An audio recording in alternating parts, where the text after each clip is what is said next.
Dobry jutro, Tuberovsky. I have a fresh bottle of kvass, as you can see. So let me get lubricated and get down to business.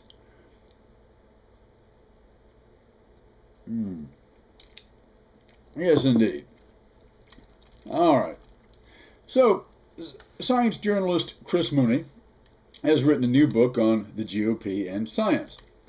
I made a video partly based on some of this, The Republican War on Science, published in 2005. Now, he's written a new one that is more problematic and risks politicizing science in a very unscientific manner. Titled The Republican Brain, The Science of Why They Deny Science and Reality, Mooney traces this to the very wiring of their gray matter. Conservatives' brains, he contends, have larger amygdalas. The amygdala is an almond-shaped mass of nuclei located deep within the temporal lobe of the brain, a limbic system structure involved in our emotions, particularly those related to survival instincts. The amygdala processes fear and anger and pleasure, and also determines what memories are stored, good over bad and such, and where they're stored in the brain, all based on the intensity of emotional response invoked by a given event. In other words, conservatives allegedly do not have a ready capacity to forgive and forget, based on the greater hostility stored inside this brain area. Those who grow up conservative also have a greater need to control their environment, even in early childhood. While liberals may turn conservative by frightening or distracting them, Mooney argues that conservatives can rarely turn liberal because they see new ideas as threats to their cognitive demand for order that must be choked off. Well, I think a moment's thought will show this theory is full of more logical holes than an Alzheimer's convention.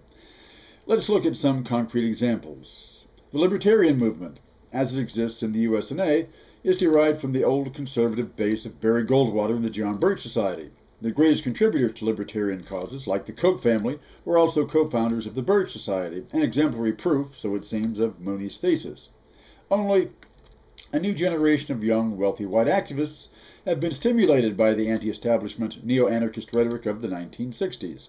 While absorbing their father's ideology of wealth along with the wealth itself, they identify with their peers' generation regarding war, peace, pot, sex, and religion.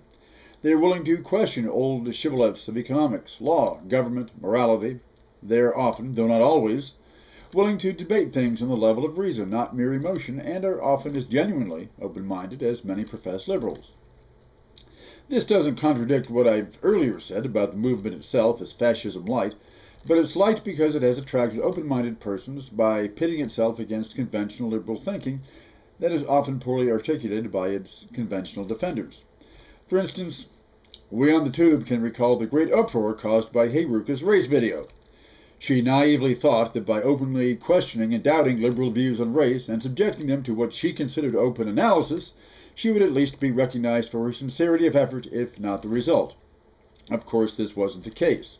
Supposedly liberal folk responded with all the vitriol and knee-jerk emotive rage of teabaggers at an Obama hate fest.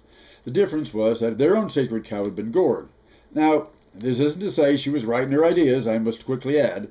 They can be logically demonstrated as erroneous with little effort, but the point is that enlightenment, reason, and logic went out the window with many professed liberals whose amygdalas seemed as overblown with threat reflexes like some Fox News pundit. Ruka must not only be refuted, she had to be crushed by overwhelming shock and awe, and her ideas repudiated off the tube into some safe, secure recycle bin. This response was hardly scientific.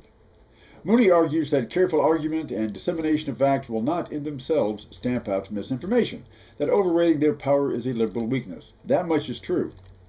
But conservatives are not alone in making sweeping judgments through emotion-based reasoning.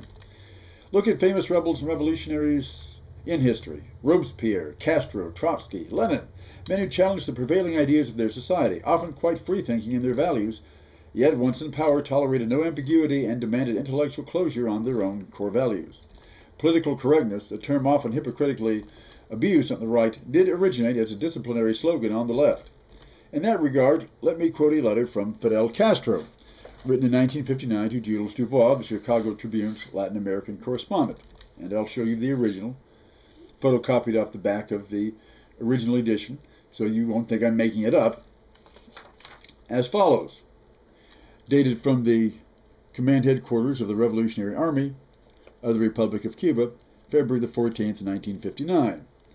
Mr. Jules Dubois, I understand that you are writing a book entitled Fidel Castro Rebel, Liberator, or Dictator. I do not know what you will write, and I do not know what opinions you will express in the book. Every person in the Society of Free Nations, and even those who are oppressed under the heels of dictators, has a right to express his or her opinion. Under the tyranny of Fulgencio Batista, that right was denied to the people of Cuba. It is the duty of every newspaperman to report the news, for only with freedom of the press can there be political freedom. Should your book contain errors, and should your opinions expressed therein be mistaken or unjust, I shall not hesitate to express my own opinions about the contents of the book when it is published. Signed, Fidel Castro Ruz. Well, that hardly sounds like Fidel Castro, the thought-controlling megalomaniac of the Caribbean. That's because Fidel is a charlatan, Azov, who knows how to tell people what they want to hear. Okay, and because he does it so convincingly, it must mean his brain is developed far beyond Mooney's simplistic political topology. So, where does all this leave us on who's right or left, right and wrong? Actually, nowhere, as it should. In his book, Mooney asks, how do I know I'm right? Because I'm willing to be wrong. Or, I'll add, because one is willing to examine one's own ideas, and at least concede where an opponent may be right before demonstrating how he's wrong. That purpose is not served with pseudoscience seeking to demonstrate some genetic difference, wiring us into different mindsets and ideologies, because practical experience, the basis of empirical science, shows people to be liberal or conservative, radical or reactionary, based much more on circumstance or a given issue. Common sense alone should have told us that much already. It's not too much to add that even people's brain tissues might change over time, along with their ideas and orientation, making Mooney's measurements meaningless as a predictor of belief or action. Uh-oh. That was quick. Hello? W. Bush. You want to congratulate me on this video and tell our viewers how your open-mindedness on weapons of mass destruction in Iraq was mishandled by closed-minded media liberals. Well, now wait a minute. There's a difference between keeping a mind open to new facts and faith in a real truth higher than mere fact. What's that? The search for higher truth is what keeps us searching and open and unsatisfied with dogma. Well, but after you tear up a whole country and uproot its population and still find nothing, it's time to concede that nothing may indeed be the real truth of the situation. What's the point in trying, then, you ask? I guess it's in the blood after all. How many people will have to bleed to prove yourself right or left?